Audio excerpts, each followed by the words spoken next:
My dear students, Radhe Radhe आप सभी को। आज मैं आप लोगों को इस वीडियो में top 40 most VBI objective question जो है वो मैं आप लोगों को बताऊंगा। सुनिएगा, यहाँ पर लिखा हुआ है कि abbreviations are freely used in. Questions कहा जा रहा कि एब्रिविएशन जो होता है पूरे स्वतंत्र तरीके से हम किस में प्रयोग करते हैं। एब्रिविएशंस का मतलब होता है शॉर्ट फॉर्म। ध्यान सुनिएगा, एब्रिविएशन का मतलब क्या होता है? शॉर्ट फॉर्म होता है, शॉर्ट में लिखा जो जाता है। तो आखिर हम किस में प्रयोग करते हैं? तो सही आंसर होगा नोट मेकिंग। नेक्स्ट क्वेश्चन सुनिएगा, विच of the following is not A part of summary writing. Questions का हिंदी समझिएगा कि समरी राइटिंग लिखने में इन चार ऑप्शन में ऐसा कौन सा भाग है जिसका हम प्रयोग नहीं करते हैं। तो सही आंसर होगा exact words from the text, यानी टेक्स्ट में जो वर्ड दिया हुआ रहता है सेम टू सेम हम वही वर्ड का प्रयोग नहीं कर सकते हैं। नेक्स्ट क्वेश्चन सुनिएगा कि what is written at the beginning of an article, यानी ये कहा जा रहा कि जब आप निबंध लिखते हैं तो स्टार्टिंग क्या से किया जाता है। तो आपका सही आंसर हो जाएगा टाइटल, यानी इसे आप हेडिंग भी कह सकते हैं। क्या कह सकते हैं? तो इसे हम हेडिंग भी कर सकते हैं। नेक्स्ट क्वेश्चन सुनिएगा कि which of the following is not a component of a letter to editor, यानी संपादक के पास जो आप पत्र लिखते हैं उनमें ये चार ऑप्शन में ऐसा कौन सा ऑप्शन है जो उसका कंपोनेंट नहीं है, यानी उसका भाग नहीं है। तो ध्यान से सुनिएगा, हम सिग्नेचर भी लिखते हैं, डेट भी लिखते हैं, सैल्यूटेशन भी लिखते हैं, तो क्या नहीं लिखते हैं? तो टाइटल, यानी ऑप्शन नंबर ए जो है वो सही हो जाएगा। नेक्स्ट क्वेश्चन सुनिएगा कि इन रिपोर्ट राइटिंग, जब हम रिपोर्ट लिखते हैं उसमें narration of the event is always written in, यानी हम रिपोर्ट राइटिंग में जो भी इवेंट घटना जो भी लिखते हैं वो कौन से फॉर्म में लिखते हैं। तो सही आंसर हो जाएगा इमीडिएट पास्ट फॉर्म, यानी पास्ट फॉर्म में हम लिखते हैं। नेक्स्ट क्वेश्चन सुनिएगा कि we should not include in report writing, यानी जब आप रिपोर्ट राइटिंग लिखते हैं उस टाइम यानी उस समय इन चार ऑप्शन में ऐसा कौन सा ऑप्शन है जिसका हम प्रयोग यानी जिसे हम शामिल नहीं करते हैं। तो पर्सनल कमेंट्स, यानी व्यक्तिगत जो कमेंट्स होते हैं हम उसका प्रयोग नहीं करते हैं, शामिल नहीं करते हैं। नेक्स्ट क्वेश्चन सुनिएगा, many teachers complain about their students days. Questions का इन समझिएगा कि बहुत सारे जो शिक्षक हैं इन दिनों अपने विद्यार्थियों की जो कंप्लेन जो है यानी शिकायत जो है करते हैं। तो आंसर हो जाएगा दीज डेज, इन दिनों। नेक्स्ट क्वेश्चन सुनिएगा कि रानी इज नॉट एट होम, यानी जो रानी है वो घर पर नहीं है। She out playing cricket match, यानी वो क्या कर रही है? तो क्रिकेट मैच खेल रही है। अब बताइए, यहाँ भी प्रेजेंट कंटिन्यूअस और यहाँ पे देखिए प्लेइंग लिखा हुआ है, यानी हमें चाहिए कौन सा? तो इज वाला चाहिए, यानी इज एम आर में से हम किसका प्रयोग करेंगे? तो इज का प्रयोग करेंगे। क्यों? क्योंकि सब्जेक्ट कैसा है? सब्जेक्ट सिंगुलर, तो हेल्पिंग वर्ब कर लीजिए या फिर मेन वर्ब कर लीजिए, वो हमें सिंगुलर चाहिए।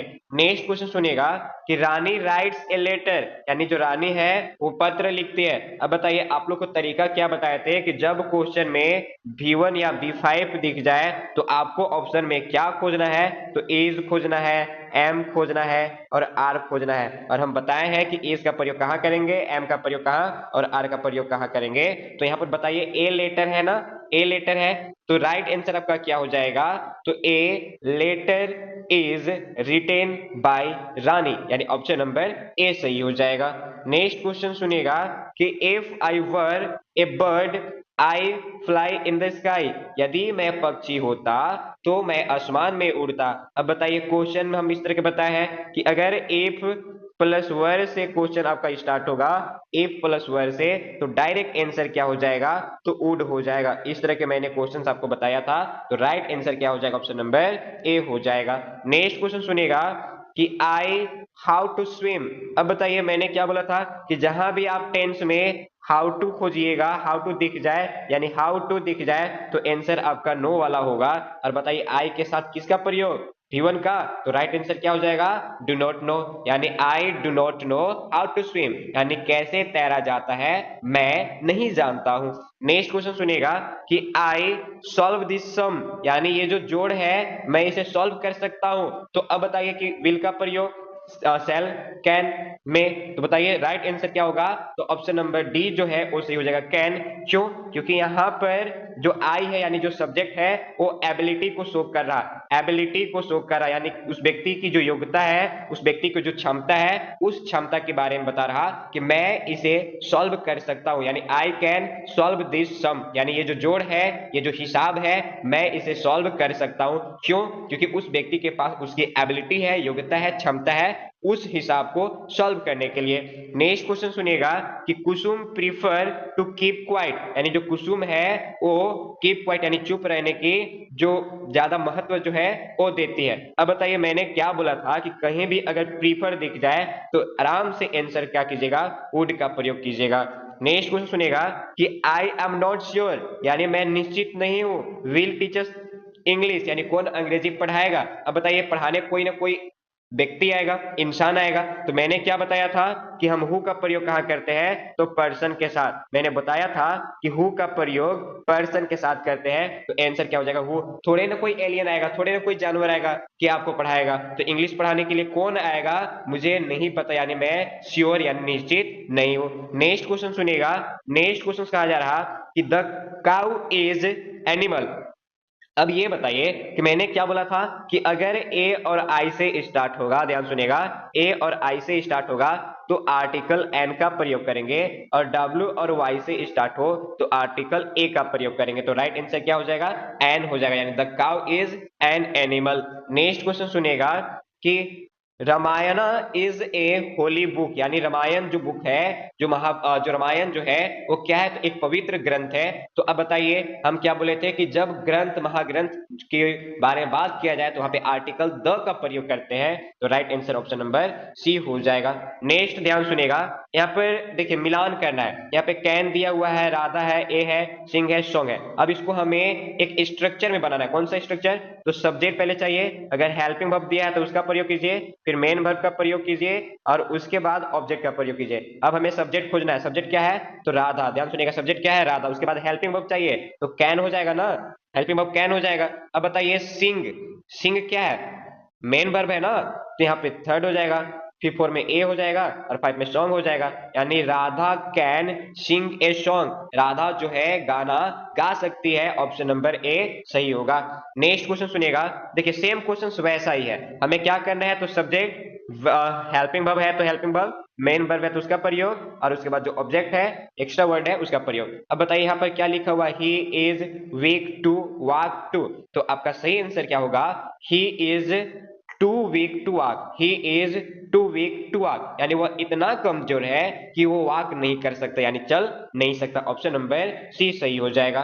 नेक्स्ट क्वेश्चन सुनिएगा कि where did the author spend his childhood, यानी जो लेखक है यानी खुशवंत सिंह, उन्होंने अपना बचपन जो है कहां बिताया? तो in the village with his grand mother, यानी गांव में अपने दादी माँ के साथ। नेक्स्ट क्वेश्चन सुनिएगा कि what used to be the happiest half hour of the day for the grandmother, यानी दादी माँ के लिए दिन के मात्र आधे घंटे ऐसा कौन सा समय था जो वो हैप्पीएस्ट यानी खुश रहा करती थी? तो सही आंसर होगा कि इट वाज, ध्यान सुनिएगा, it was the time when she feed the sparrows.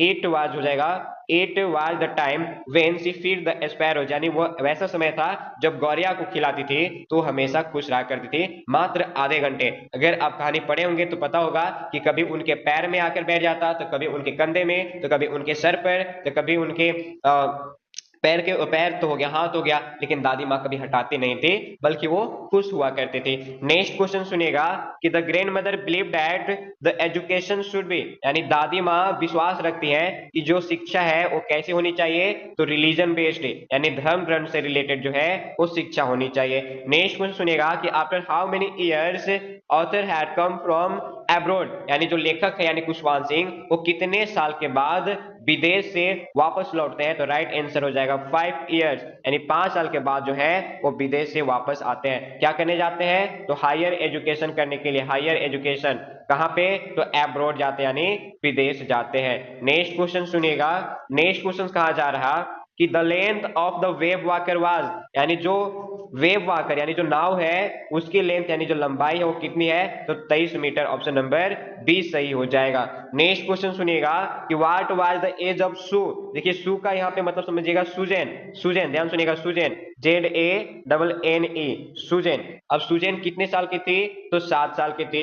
Next question सुनिएगा कि what was Wu Daozi last painting for the emperor, यानी राजा के लिए उदाव जी का जो अंतिम पिक्चर था वो किस चीज का था, तो ए पेंटिंग ऑफ ए लैंडस्केप, यानी भूत दृश्य की जो पिक्चर है वो था। एम्परर यानी राजा का क्या नाम था, तो जुआंगजोंग, टैंग जुआंगजोंग, राजा का नाम याद रखिएगा कि टैंग जुआंगजोंग था। नेक्स्ट क्वेश्चन सुनिएगा कि who discovered king tooth Tom and when. Questions कह रहा कि राजा तूत की जो टॉम है, मकबरा है, उसका डिस्कवर यानी खोज कब किया गया एंड और किसने किया, तो आंसर हो जाएगा हावर्ड कार्टर 1922। हावर्ड कार्टर ने 1922 ईस्वी में किंग टूथ की जो मकबरा है, मकबरा यानी जो टॉम है, उसकी डिस्कवर किया यानी खोज किया, और कब, तो 1922 ईस्वी को। नेक्स्ट क्वेश्चन सुनिएगा कि the cardboard shows the picture of, यानी जो कार्डबोर्ड, कार्डबोर्ड का हिंदी भी तस्वीर होता है। अब उस तस्वीर में किसका तस्वीर दिखाया जा रहा, तो poet's mother and her two cousins, यानी कवित्री की माँ और उनकी 2 चचेरी बहनें, जिनका नाम क्या था,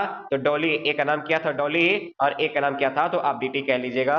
नेक्स्ट क्वेश्चन सुनिएगा कि what is the meaning of the phrase poem of earth. ध्यान से सुनिएगा, ये जो क्वेश्चन से कहा जा रहा कि पोयम ऑफ द अर्थ, ये जो यानी धरती की कविता, ये जो फ्रेज है इसका मतलब क्या होता है, तो आंसर हो जाएगा बी कि rain give the same pleasure to earth as the poem gives to human.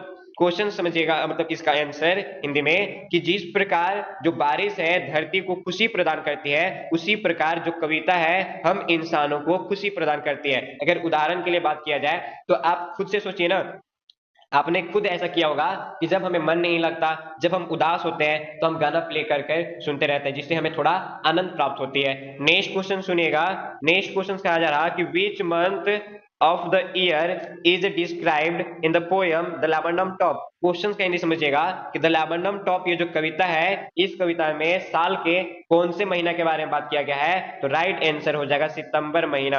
Answer क्या हो जाएगा, तो सितंबर महीना, याद रखिएगा। नेक्स्ट क्वेश्चन ध्यान सुनिएगा, नेक्स्ट क्वेश्चन क्या कहा जा रहा कि what is hidden in an infant face. ध्यान सुनिएगा, क्वेश्चन कहा जा रहा कि एक छोटे से शिशु से बच्चा जो है, शिशु बच्चा जो है, उसके फेस में क्या छिपा हुआ है, तो लॉस्ट चाइल्डहुड, यानी जो बचपन जो है खो चुका है वो छिपा हुआ है। नेक्स्ट क्वेश्चन सुनिएगा कि टैप्लो इज ए बॉय ऑफ। टैप्लो जो है वो एक लड़का है, कितने साल का, तो 16 साल का लड़का।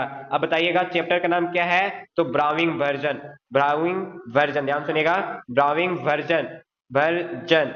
अब ध्यान सुनिएगा, नेक्स्ट क्वेश्चन कि what was the name of professor Gaitonde son. Question कहा जा रहा कि प्रोफेसर गंगाधर पंत गैंगटोंडे जो है उनका बेटा का नाम क्या था, तो विनय गैंगटोंडे, याद रखिएगा क्या नाम था, तो विनय गैंगटोंडे। नेक्स्ट क्वेश्चन कह रहा कि वेयर डिड द ऑथर, ध्यान सुनिएगा, where did the author Nick Middleton meet Norbu. Question कहने समझिएगा कि जो ऑथर निक मिडिल्टन है वो नॉर्बू से कहां पर मिलते हैं, तो डार्चेन, ध्यान सुनिएगा, ऑप्शन नंबर सी हो जाएगा डार्चेन, एक छोटा सा अंधेरा सा जो कैफे था वहां पर। नेक्स्ट क्वेश्चन सुनिएगा कि who was the true owner of the beautiful white horse. कहा जा रहा कि सुंदर सफेद घोड़ा का जो वास्तविक मालिक जो है वो कौन था, तो राइट आंसर हो जाएगा जॉन बायरो। जॉन बायरो कौन थे, तो वह एक फार्मर थे, ध्यान सुनिएगा, वह एक फार्मर थे, अशरियन के रहने वाले थे, एक अशरियन थे। नेक्स्ट क्वेश्चन कि how many times did the author go to Mrs Dorling's house. Question कह रहा कि जो लेखिका मार्गा मिनिको है वो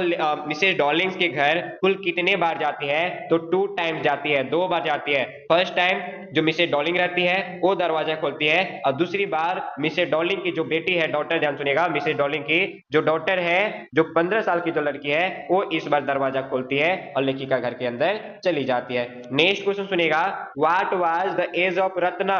जो रत्ना है उसका एज यानी कितने साल की थी, तो 11 साल की थी, ध्यान सुनिएगा, 11 साल की थी। रत्ना के चाचा का नाम क्या था, तो रामा, ध्यान सुनिएगा, रामा राव, रामा राव। नेक्स्ट क्वेश्चन सुनिएगा। नेक्स्ट क्वेश्चन कहा जा रहा कि who was Einstein's math teacher, यानी अल्बर्ट आइंस्टीन के गणित के जो शिक्षक है वो कौन थे? तो mister Koch. Option number B सही हो जाएगा, मिस्टर कोच। और मिस्टर कोच ही एक ऐसे इंसान थे जो अल्बर्ट आइंस्टीन को बड़े अच्छे से समझते थे।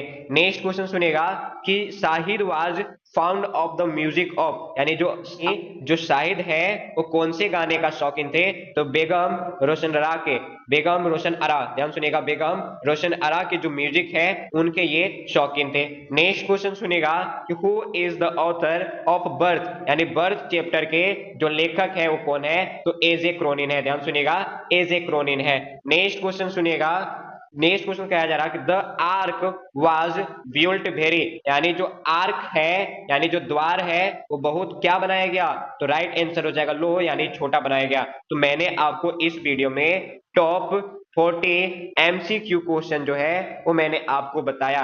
अगर आप ढंग से नहीं पढ़िएगा तो बहुत प्रॉब्लम हो जाएगी। आपको क्या करना है, जितना हो सके उतना खूब हार्ड वर्किंग करना है। अगर आप हार्ड वर्किंग कीजिएगा, परिश्रम कीजिएगा, तभी फल भी आपको मीठा मिलेगा। आई होप आपको वीडियो अच्छा लगे हो। वीडियो अगर अच्छा लगा हो तो वीडियो को आपको लाइक करना है, चैनल को सब्सक्राइब करना है और जितना हो सके आप वीडियो को शेयर कीजिए।